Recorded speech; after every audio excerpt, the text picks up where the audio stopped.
The war began without warning. Humanity was ready to strike back.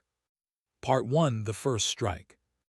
The morning sky above Colony Myra 7 was beautiful. Two suns painted the clouds in orange and pink. Children played in the streets of New, the largest city on the planet. Workers went to their jobs. Families ate breakfast together. Nobody knew that in less than 1 hour, everything would change forever. Me stood on the bridge of her ship, the destroyer Unyielding. She was 32 years old, a captain in the Human Defense Fleet. Her ship floated in orbit above the colony, running a simple patrol mission. It was supposed to be a quiet day.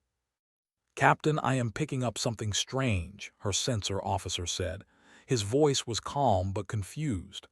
"There are energy readings at the edge of the system, many of them." Me walked to his station and looked at the screen. Small dots were appearing one after another. 10, 20, 50. The number kept growing. "What are those?" she asked. Before he could answer, the dots became ships. Hundreds of ships dropped out of fold space directly above Myra 7. They were warships, their dark hulls covered in sharp angles and weapons. The Dominion had never attacked humans before. They had barely spoken to humans. There had been no warning, no declaration of war, no demands. They simply opened fire. Missiles and energy beams rained down on the colony below. The beautiful morning sky turned into fire. Me watched in horror as New began to burn. Buildings collapsed. Explosions spread across the surface like flowers of death blooming across the land. "All hands to battle stations," Me shouted. "Get me a connection to Fleet Command." But the communication channels were filled with screams and static. Other human ships in orbit were already dying. They had more ships, bigger ships, and they had the advantage of surprise.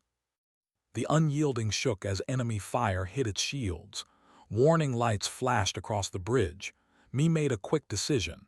She could not win this fight, but she could save people. "Helm, take us down to the atmosphere. We are going to evacuate as many civilians as we can." Her crew did not question the order. They trusted their captain. The Unyielding dove toward the burning planet while ships continued their attack. Far away on Earth, in a deep underground command center, Admiral Hajin received the worst news of his life. He was 61 years old, with gray hair and tired eyes. He had fought in 2 small wars during his career. He had hoped to never see another one. "Sir, we have lost contact with 3 colony worlds," his aide reported. "Myra 7, Haven's Rest, and New Horizon, all attacked at the same time. They came without any warning." Hajin stood very still. 3 colonies, millions of people, attacked without reason or notice. "How many ships did we lose?" he asked. "At least 40 destroyed. Many more damaged, sir. The attacks are still happening." Hajin closed his eyes for a moment. When he opened them, his face was hard like stone. He walked to the main control panel and entered a code that only 3 people in all of humanity knew. "Sir," his aide asked, "what is that?" "Protocol Sunrise," Hajin said quietly. "Something we hoped we would never need to use." Across human space, hidden bases began to wake up. Ships that were supposed to be retired powered on their engines. Weapons that officially did not exist were loaded and prepared. For 50 years, humanity had secretly built a second fleet, a shadow military hidden from the rest of the galaxy. They had done this because humans understood something important. The universe was dangerous, and someday, something would try to destroy them. That day had come.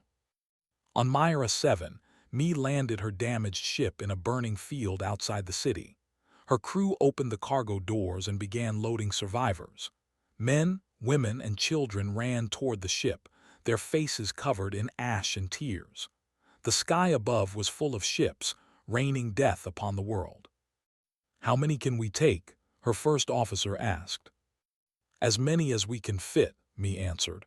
"Pack them in tight. We are not leaving anyone behind if we can help it." She watched a mother carry 2 small children toward the ship. An old man helped a wounded teenager walk.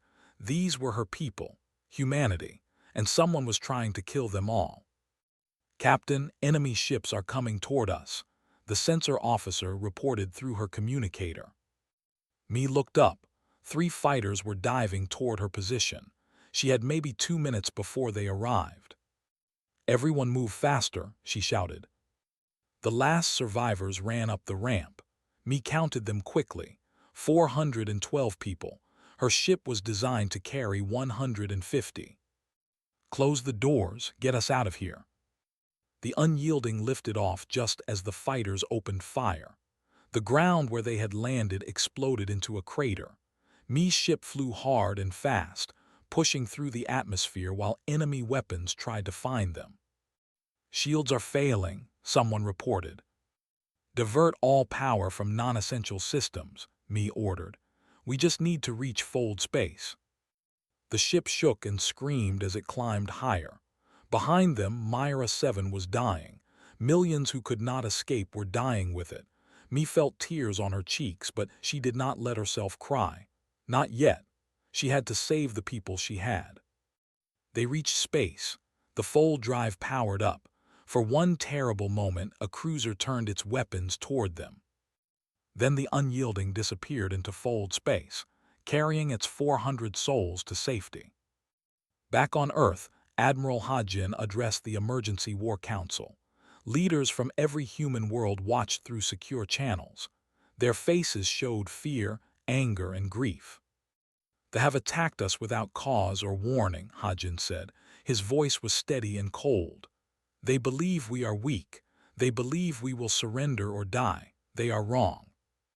He activated a display showing the secret fleet, hundreds of warships hidden across human space. "For 50 years we prepared for this day.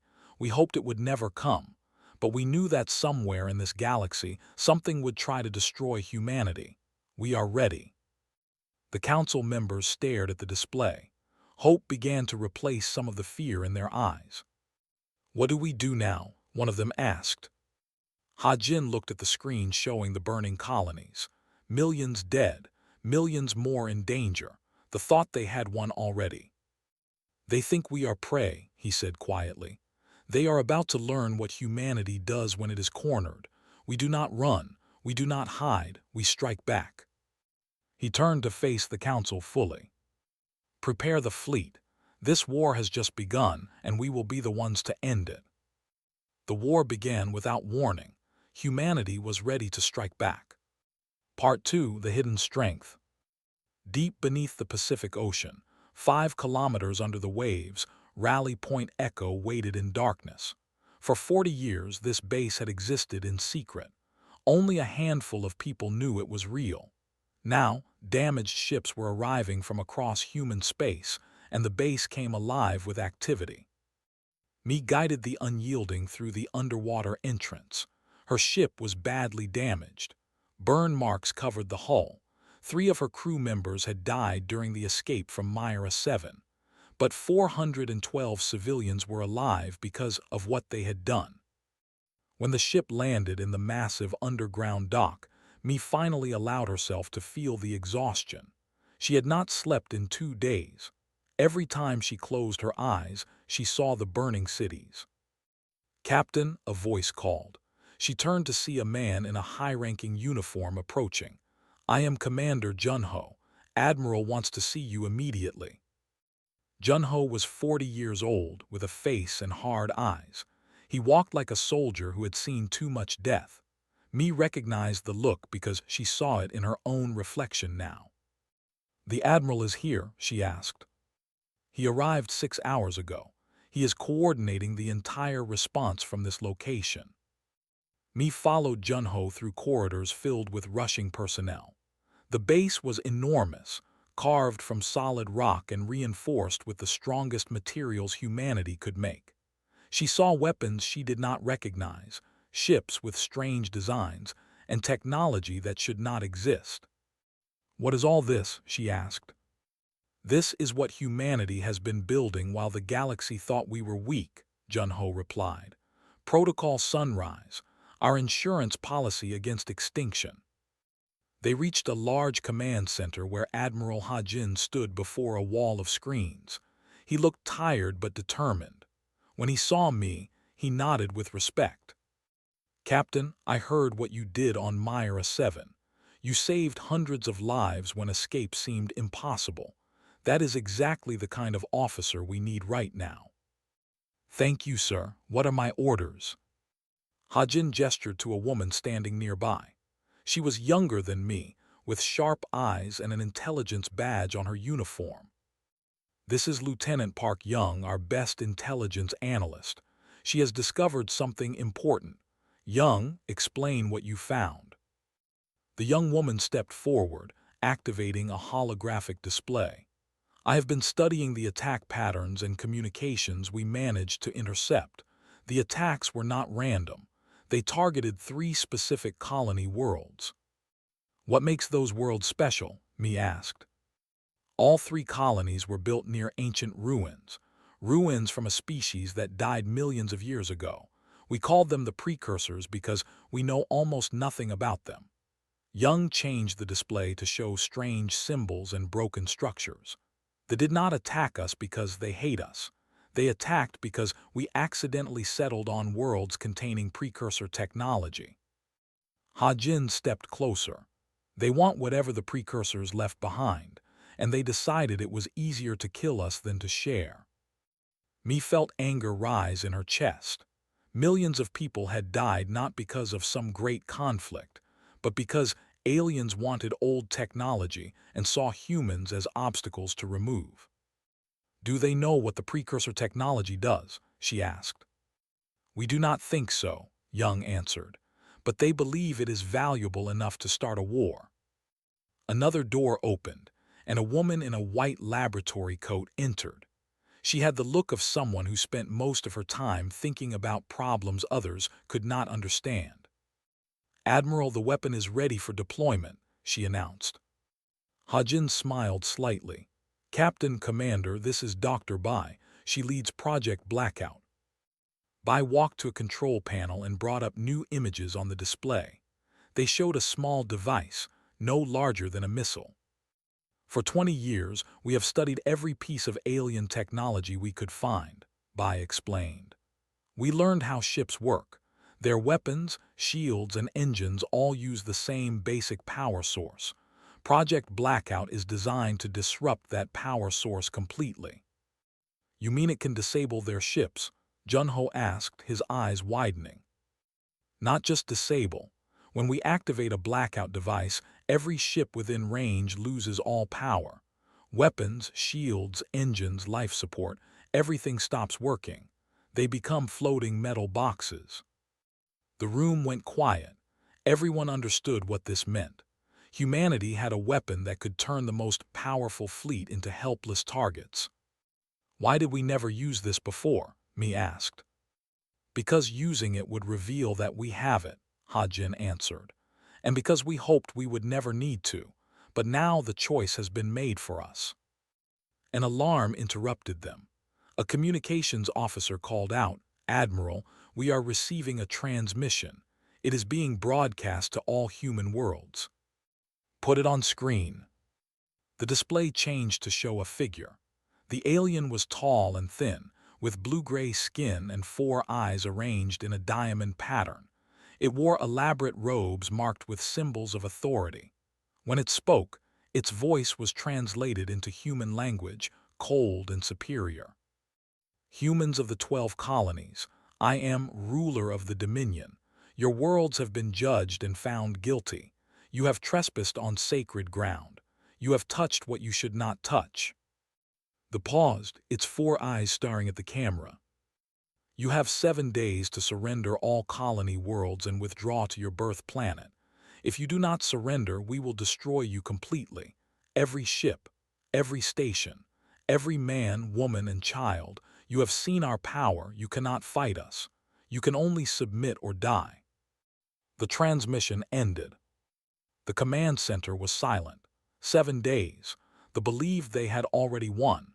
They believed humanity would surrender rather than face extinction. Admiral Hajin turned to his officers. His face showed no fear, only iron determination. Commander, prepare your special operations teams. We are going to hit their supply lines hard.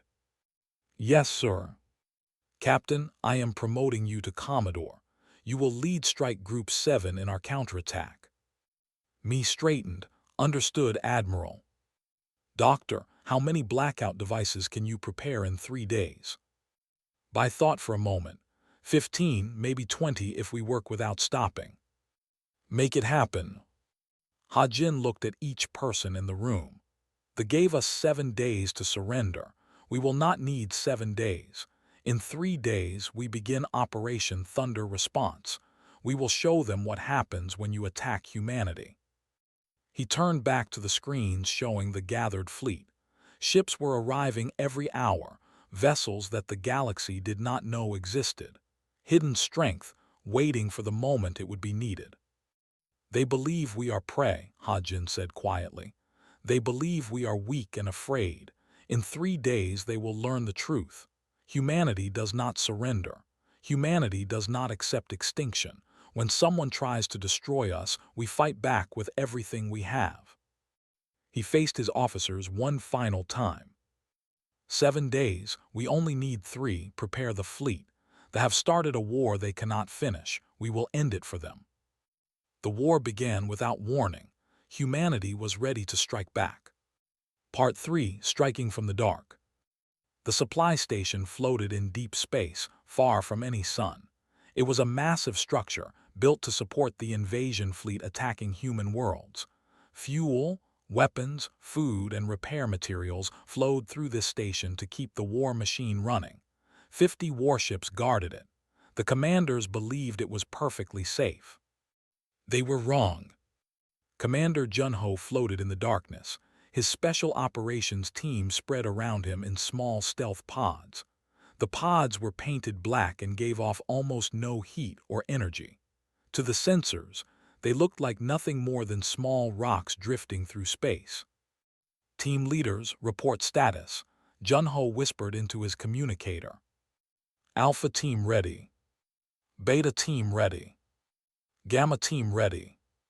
20 soldiers, hidden in the endless dark, waiting for the signal.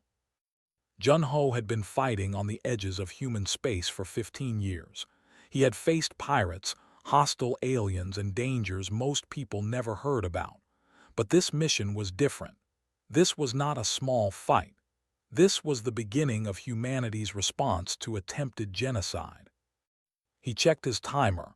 In 3 minutes, the distraction would begin. Far across the system, Commodore Me led Strike Group 7 toward the defensive line. Her new flagship, the cruiser Eternal Defiance, flew at the front of 20 warships. They made no attempt to hide. They wanted the enemy to see them coming. Fleet is moving to intercept, her tactical officer reported. 30 ships breaking formation to engage us. Good, Me replied. That is exactly what we want them to do. She opened a channel to her strike group. All ships, remember the plan.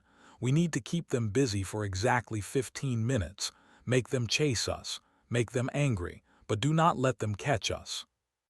The human ships began their dance with death. They fired long-range missiles, forcing them to respond. When the enemy moved forward, the humans pulled back.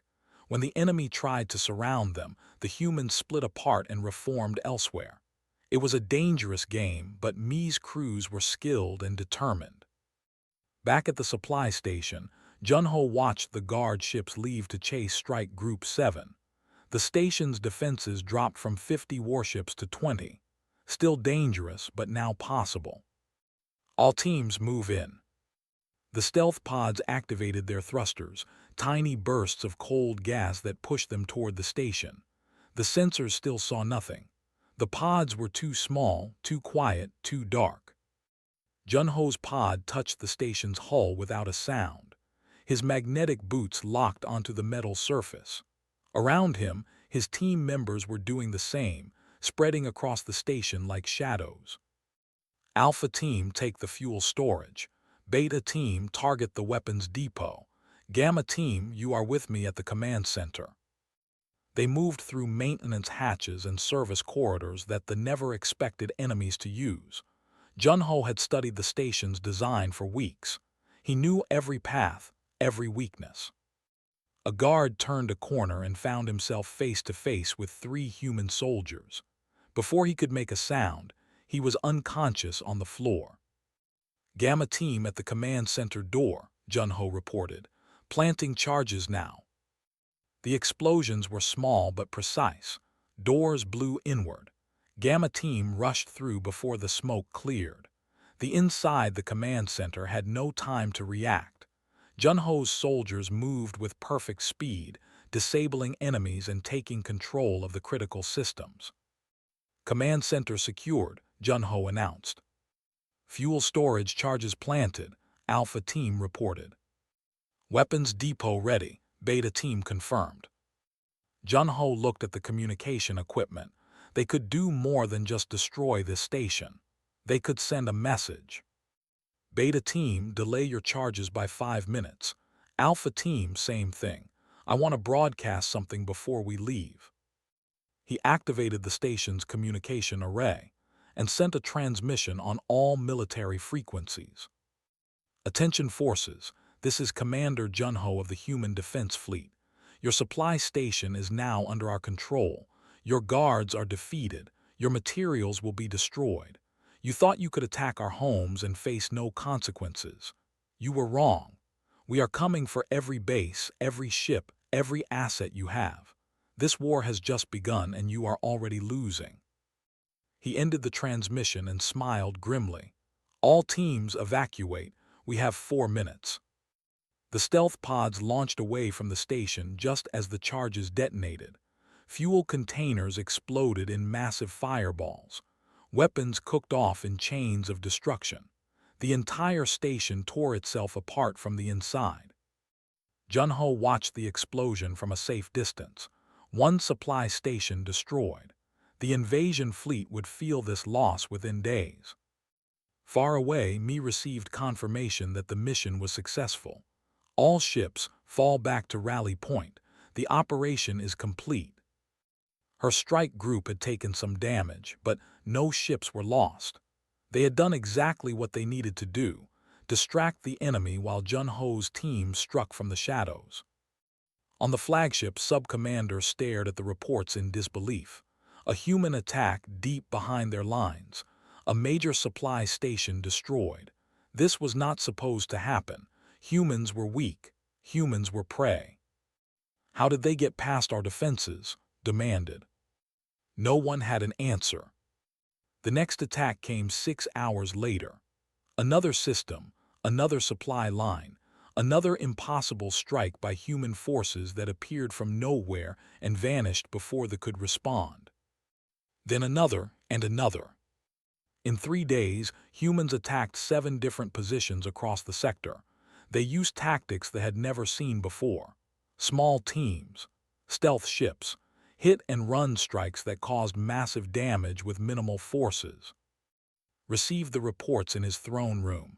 Each one was worse than the last. Supply lines cut. Communication relays destroyed. Guard posts eliminated. An advisor said carefully, "The humans are not surrendering as we expected." "I can see that," replied coldly. "Perhaps we should send reinforcements from the home systems." Considered this. He had committed most of his fleet to the invasion, confident that humans would break quickly. Now he was facing something unexpected, resistance, real resistance. "Send the reinforcements," he ordered. "Double the guard on all remaining supply lines. These humans are more troublesome than we thought." What he did not know was that Dr. Bai had just finished building 18 blackout devices. What he did not know was that Admiral Ha-Jin had over 200 warships now gathered and ready. What he did not know was that humanity had been waiting for exactly this moment, when they would call for more ships. More ships meant more targets. In the hidden command center on Earth, Ha-Jin reviewed the status reports. Jun-Ho's teams had performed perfectly. Mi's strike groups had kept the enemy confused and reactive. They were responding exactly as predicted. The enemy reinforcements will arrive in 48 hours, Park Young reported from her intelligence station. They are pulling ships from 3 sectors. Ha-Jin nodded slowly. Then in 48 hours we begin the main offensive. They have spread themselves thin trying to catch our raiding teams. Their command structure is in chaos. Their supplies are running low. He looked at the map showing fleet positions. They had concentrated their remaining forces around their forward command station, believing strength in numbers would protect them. They were about to learn that humanity did not fight with numbers. Humanity fought with intelligence, determination, and weapons the galaxy had never seen. Signal all fleet commanders, Ha-Jin ordered. Operation Thunder Response begins in 48 hours. We are going to end this war. The war began without warning. Humanity was ready to strike back. Part 4: The Turning Point. The forward command station was the largest military structure in the sector. It hung in space like a metal mountain, bristling with weapons and surrounded by over 100 warships. Had gathered his most powerful forces here, confident that no enemy could break through such defenses. He stood in the central command chamber, watching screens that showed his fleet in perfect formation. The reinforcements had arrived. His strength was restored. Now he would crush the human resistance once and for all. A sensor officer called out, "We are detecting fold space signatures, many signatures." Human ships asked. Yes, they are coming from multiple directions. Felt a moment of satisfaction. The humans were finally attacking directly. Good. He would destroy them in open battle and end this annoying resistance forever. How many ships? He demanded. The sensor officer went quiet. Then, with fear in his voice, he answered, "Over 200, and more are still arriving." Froze 200. The humans were supposed to be weak. They were supposed to have a small fleet. Where had all these ships come from? Admiral Ha-Jin stood on the bridge of his flagship, the battleship Iron Will. Around him, the human fleet emerged from fold space in a massive wave. Carriers, battleships, cruisers, destroyers, vessels of every size, hidden for decades and now revealed for the first time. All ships have arrived, Admiral, his tactical officer reported. Enemy fleet is moving to defensive positions around the station. Ha-Jin studied the display showing both fleets. They outnumbered them, but not by much. More importantly, the humans had something they did not expect. Signal Doctor, activate the first wave of blackout devices. Across the battlefield, small missiles launched from human ships. They did not fly toward the enemy. Instead, they spread out in a wide pattern, forming a net around the formation. Watched the missiles with confusion. What are they doing? Those weapons are not targeting anything. His answer came seconds later. The blackout devices activated simultaneously. An invisible wave of energy washed across the fleet. And then, impossibly, ships began to die. 30 warships went dark at the same moment. Their weapons stopped. Their shields collapsed. Their engines failed. They became floating metal coffins, helpless in the void of space. "What is happening?" shouted. "What did they do?" No one could answer because no one understood. They had never seen technology like this. They had never imagined it was possible. Commodore Mi led Strike Group 7 directly into the gap created by the disabled ships. Her cruisers fired missiles and energy weapons at enemies that could not shoot back, could not run, could not even raise shields. "All ships press forward," she ordered. "Do not give them time to recover." The human fleet crashed into the formation like a hammer striking glass. Disabled ships were destroyed or pushed aside. Active ships found themselves overwhelmed by concentrated human firepower.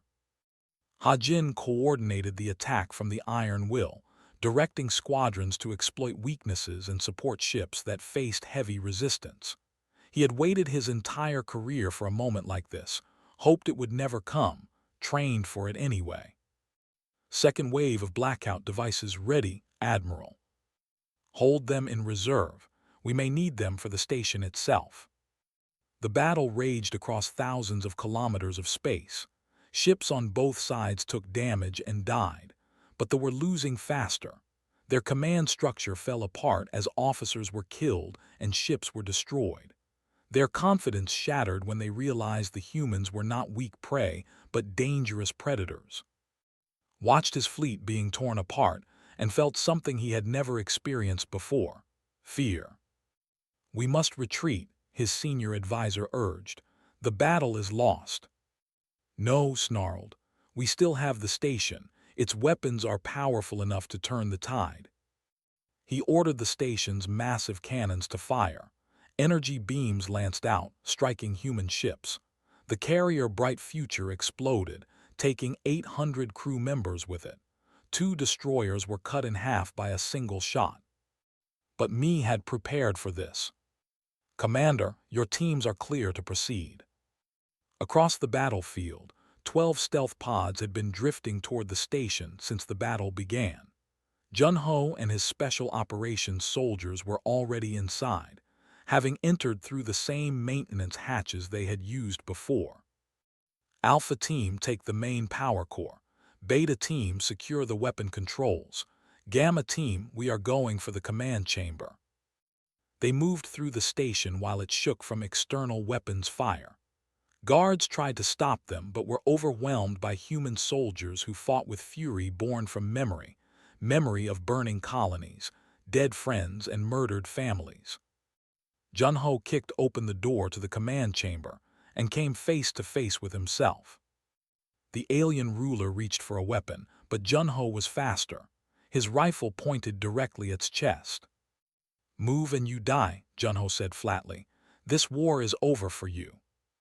Outside, the station's weapons went silent as Beta Team took control. The shields dropped as Alpha Team disabled the power systems. Hajin saw the opportunity immediately. "All ships, concentrate fire on the remaining warships. Do not fire on the station. We have people inside." The fleet, already broken, now completely collapsed. Some ships tried to flee and were chased down by human destroyers. Others surrendered, their crews unwilling to die for a lost cause. A few fought to the end and were destroyed. When it was over, Hajin allowed himself a moment of satisfaction. They had won. Against all odds, against an enemy that had attacked without warning and tried to exterminate humanity, they had won. Then his communication officer spoke. "Admiral, I have Commodore on the line. She reports, sir, she reports that your ship has taken critical damage." Hajin looked around his bridge. In the intensity of coordinating the battle, he had not noticed how badly the iron will had been hit. Fire suppression systems were active. Smoke filled the air. Many of his bridge crew were injured or dead. And the ship was falling apart around him. "Hull breaches on 12 decks, his damage control officer reported, his voice weak from wounds. "Reactor containment is failing. Admiral, we need to evacuate." Hajin looked at the screens showing human troop transports approaching the captured station. His people needed protection during the boarding operation. If the iron will retreated, survivors might rally and attack the transports. "Negative," Hajin said. "We stay here until the boarding is complete. Protect those transports." "Admiral, the ship will not last that long."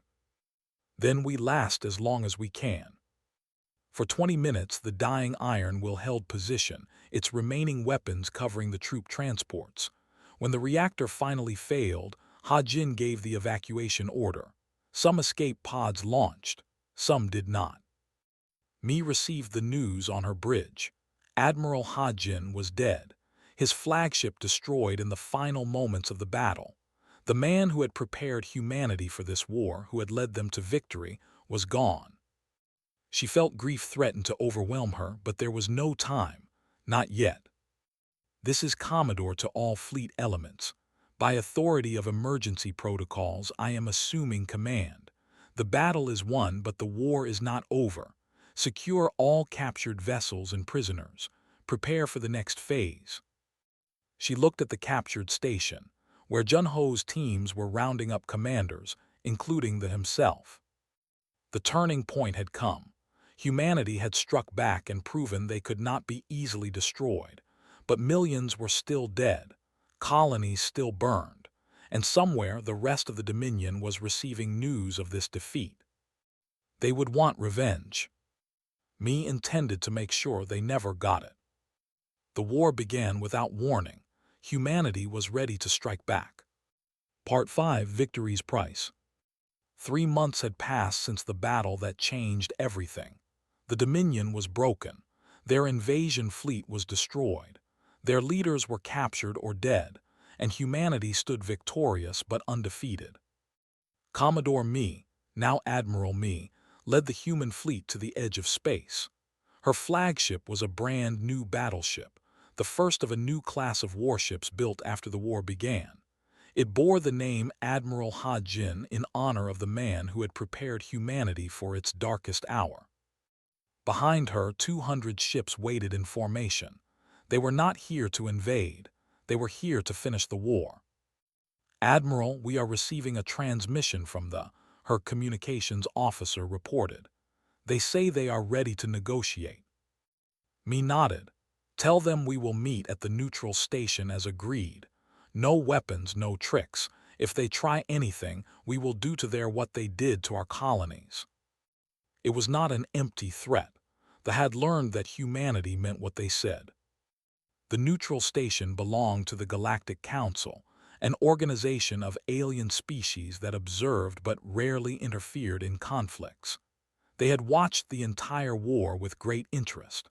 A minor species, one they had largely ignored, had defeated one of the most powerful military forces in the sector. Me transported to the station alone except for Commander Jun-Ho as her guard. She wanted to show she was not afraid. She wanted to see human confidence up close. The negotiation chamber was large and circular, with seats for dozens of species. Representatives from across the galaxy had come to watch history being made. Among them was a human diplomat, Shin One, who had spent the last 2 months building relationships with neutral powers. The new leader entered the chamber. He was younger than who remained a prisoner on Earth. His name was, and he walked with the weight of defeat on his shoulders. "Admiral," said, his voice translated through a device, "you have proven humanity is not to be underestimated. We are prepared to discuss terms." "Terms are simple," Me replied. "Full reparations for all damage to human colonies, return of all captured humans, alive and unharmed, surrender of all precursor technology sites to joint research teams, and you will recognize human sovereignty over our 12 colony worlds permanently." His 4 eyes narrowed. "Those terms are harsh. You killed millions of our people without warning or reason. You tried to exterminate us. Be grateful we are not demanding more." The negotiations lasted for hours. Argued, pleaded, and threatened. Me did not move. Eventually, with the entire galaxy watching, they agreed to every demand. When the document was signed, Shin One addressed the Galactic Council. "Honored representatives, humanity came to the stars in peace. We wanted only to explore, to grow, to learn. They attacked us without cause, believing we were weak and helpless. They were wrong." She paused, looking at each alien representative in turn. "Let the galaxy understand this. Humanity does not seek war. We do not want to conquer or dominate, but we will defend ourselves with every weapon we have. Any species that attacks our people, our worlds, or our children will face the same fate as we are not prey. We never were." The chamber was silent. Then slowly representatives from a dozen species began to signal respect in their own ways. Some clapped. Some made sounds of approval. Some simply nodded. Humanity had announced itself to the galaxy, not as a minor species to be ignored, but as a power that demanded respect. 1 year later, Me returned to Colony Myra 7. The planet had been partly rebuilt. New cities rose from the ashes of the old ones. Memorial parks covered the places where millions had died. She walked alone through the largest memorial, a field of stone markers stretching to the horizon. Each marker bore a name: families, children, workers, soldiers, all the people who had died in the first hours of the war. At the center of the field stood a larger monument, carved from black stone. It listed the names of military personnel who had given their lives in humanity's defense. Mi found the name she was looking for: Admiral Ha-Jin. She removed the rank insignia from her collar. Ha-Jin's insignia, recovered from his escape pod before the iron will exploded. She placed it at the base of the monument. "We did it," she said quietly. "The war is over. Your preparation saved us. Your sacrifice protected us. I hope you can see what humanity has become." She stood there for a long time, remembering the man who had seen the danger coming when no one else did. The man who had built the hidden fleet, created the weapons, and trained the soldiers that would save humanity. The man who had died protecting troop transports so that others could live. Footsteps approached. Jun-Ho walked up beside her, his face showing the same grief she felt. "The transport is waiting, Admiral." "I know." She did not move yet. "Jun-Ho, do you ever wonder what we would have done if Protocol Sunrise had not existed, if Ha-Jin had not prepared for this?" "We would have died," Jun-Ho said simply. "They would have killed us all." "Yes." Mi finally turned away from the monument. "That is why we can never let it happen again. We need to keep preparing, keep building, keep watching the stars for the next threat." "You think there will be another one?" "The galaxy is very large. Somewhere out there something else may decide that humanity is in its way. We need to be ready." They walked back through the memorial field, past thousands of names, past the weight of what had been lost. 6 months later, the first human-alien alliance was formed. 5 species, previously neutral, asked to join with humanity for mutual defense. They had seen what happened to the... They wanted humanity on their side, not against them. Park Young led the research team studying the precursor ruins. They discovered that the ancient technology was not a weapon but a communication network, one that could connect every corner of the galaxy. If they could make it work, it would change everything. Dr. Bai received the highest scientific award humanity could give. Her blackout technology was studied, improved, and kept ready for future threats. She never stopped working, never stopped preparing. Commander Jun-Ho retired from special operations and returned to his home colony.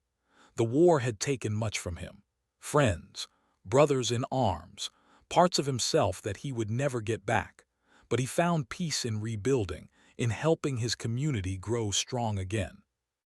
Admiral Mi remained in command of the human fleet. She was offered political positions, advisory roles, comfortable retirements. She refused them all. Her place was among the stars, watching over the world she had sworn to protect. On the bridge of the Admiral Ha-Jin, she looked out at the vast darkness of space. Somewhere beyond the stars they could see were threats they could not imagine, challenges that would test humanity again and again. But Mi was not afraid. Humanity had faced extinction and survived. They had been attacked without warning and struck back with devastating force. They had proven that when pushed to the edge, humans did not break, they fought harder. "Admiral," her navigator said, "our patrol route is complete, setting course for home." Mi nodded. Home, 12 colony worlds, billions of people, a species that had earned its place among the stars. "The thought we were weak," she said quietly, speaking to herself as much as her crew. "They thought we would surrender. They learned the truth. Any species that threatens humanity will learn the same lesson." She looked at the stars one more time. "We did not start this war, but we will always be ready to finish the next one." The battleship Admiral Ha-Jin turned toward Earth, carrying its crew home. Behind them, the galaxy continued spinning, full of wonders and dangers both. Humanity had taken its first steps into a larger universe. They would face whatever came next together, and they would survive. because that was what humans did.